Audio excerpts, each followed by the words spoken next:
2019లో నేను మారుమనసు లేకుండా బాప్తిస్మం తీసుకున్నాను. ఆ తర్వాత మరలా లోకంలో జారిపోయి కొన్ని తప్పిదాలు చేశాను. అయితే ఇప్పుడు నేను నా తప్పును గ్రహించాను.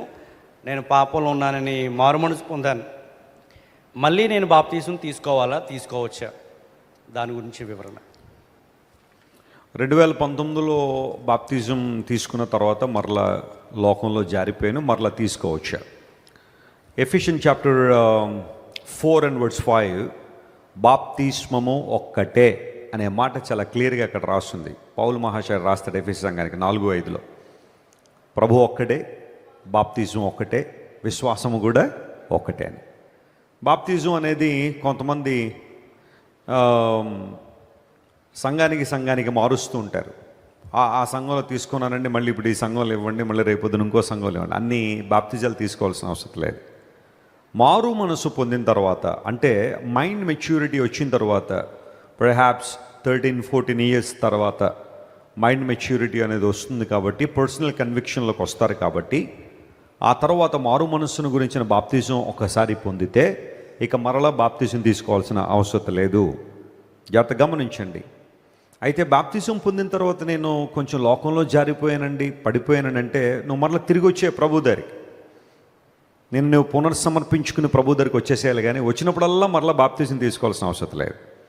ఒక్కసారి స్నానం చేసిన తర్వాత కాళ్ళు కడుక్కుంటే సరిపోద్దనే మాట ప్రభువారు యోహాను సువార్త 13వ అధ్యాయంలో సెలవిచ్చారు.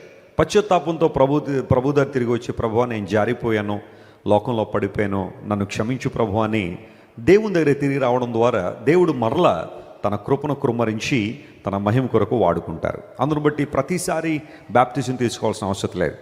అయితే ఆ మొదట తీసుకున్న బాప్తిజము వ్యాలిడిటీ ఏంటి అంటే, బాప్టిజం అనే మాట బాప్టిజో అనే లాటిన్ పదంలోంచి వచ్చింది. దాని అర్థం ముంచబడుట, మునిగి బాప్టిజం తీసుకోవడం. అసలు బాప్టిజం అంటేనే ముంచబడుట. ఇంక దానికి మరలా వేరే అర్థాలు మనం చెప్పాల్సిన అవసరం లేదు. అందును బట్టి ఒకవేళ ఆ విధానంలో కనుక నువ్వు బాప్తిజం తీసుకోకపోయినుంటే, ఎందుకంటే కొంతమంది జెండా కింద బాప్తిజం ఇచ్చేవాళ్ళు ఉంటారు, లేకపోతే మరొక విధానంలో బాప్తిజాలు ఇచ్చేవాళ్ళు ఉంటారు. అలాంటివి ఏమన్నా ఉంటే నువ్వు మరలా ముంపుడు బాప్తిజం అంటే నీటిలో మునిగి బాప్టిజం తీసుకోవడంలో పొరపాటు లేదు. ఈ విషయాన్ని అందరూ గుర్తుపెట్టుకోండి. సో బాప్టిజం అనేది ఒక్కటే. ఎఫెసియన్స్ 4:5 ప్రకారం ఒక్కసారి, అంటే ఊహ తెలిసిన తర్వాత, ప్రభువుని అంగీకరించి ఒక్కసారి బాప్టిజం తీసుకున్న తర్వాత, ఏదో పరిస్థితులను బట్టి లోకంలో జారిపోయినా మరలా తిరిగి వచ్చేయాలి ప్రభు దగ్గరికి. కానీ వచ్చిన ప్రతిసారి మరలా బాప్టిజం తీసుకోవాల్సిన అవసరం లేదు.